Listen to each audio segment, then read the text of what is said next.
The Snow Lambs by Debbie Galori.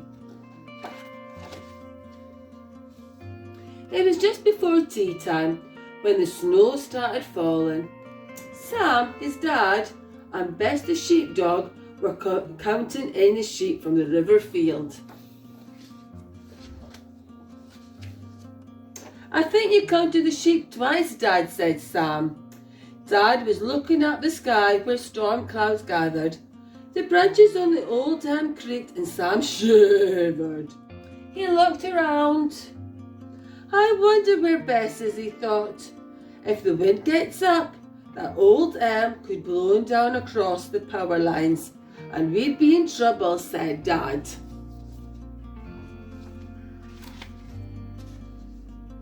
The wind felt full of sharp little teeth, nibbling at Sam's nose and biting his ears.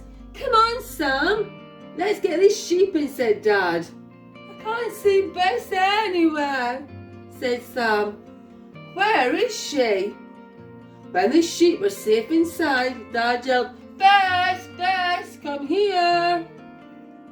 His voice was lost in the wind. "Come on, Sam, let's get you inside. You look half frozen," he said.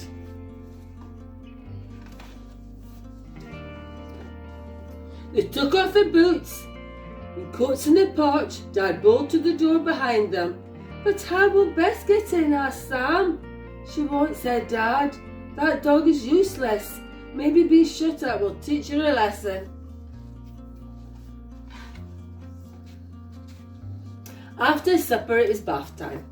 As Sam jumped into his bath with a huge splash, splash, he thought Bess will need a good hot bath when she gets in. Mum wrapped Sam up in the cocoon of a warm towel, then dried his hair. "That's quite a storm brewing out there," said Mum. "Will Bess be blown away?" asked Sam. "Don't worry, Sam. Bess can look after herself," replied Mum.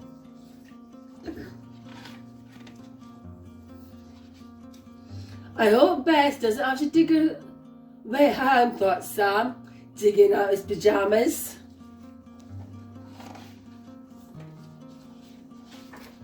Sam wriggled into his pyjamas. "Help," he thought. "I can't see a thing." Outside snow filled the sky with blinding white flakes. "I hope Bess can see to find her way home," thought Sam.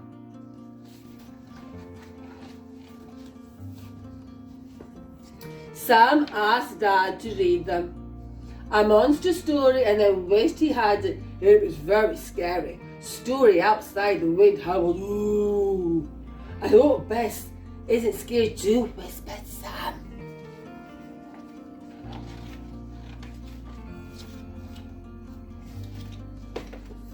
The wind grew louder, hurling itself at the house as it is wanted to tear the roof off.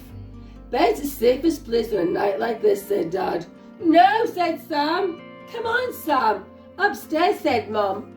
"I'm not going," cried Sam. "I've got to wait up for Bess."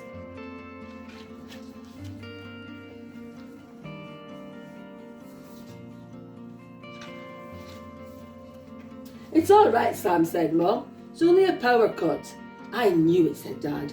"That old M has brought down the power lines." "Poor Bess," said Sam.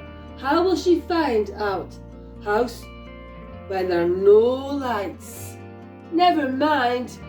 You'd better find your way to bed," said Dad. But Sam couldn't sleep. He kept thinking about Bess. He couldn't hear something outside over the howl of the wind. It sounded like a sheep bleating. "Bleep, bleep, ba-ba, ba-ba." Sam tiptoed downstairs and bolted the door.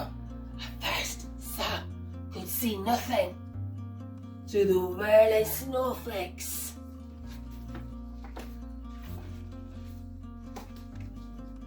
Then something large and wet blundered past him, following. "It's Bess, Bess! You're covering me in mud, Bess." Laughed Sam. Then he looked round and thought, as he rushed upstairs to get Mum and Dad,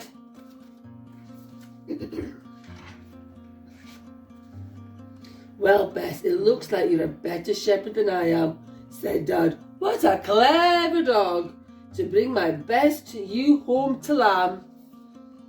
Sam wrapped his arms tightly round Bess and whispered in her ear, Brave Bess, I knew what a clever dog you were all along. I'm so glad you're home.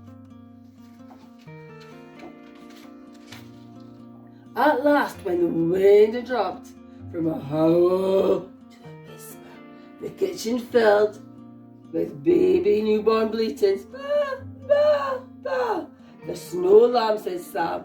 It was the perfect place to be born.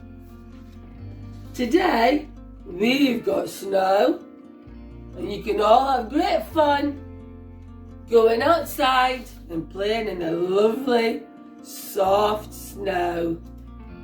Bye from Lynne. See you soon.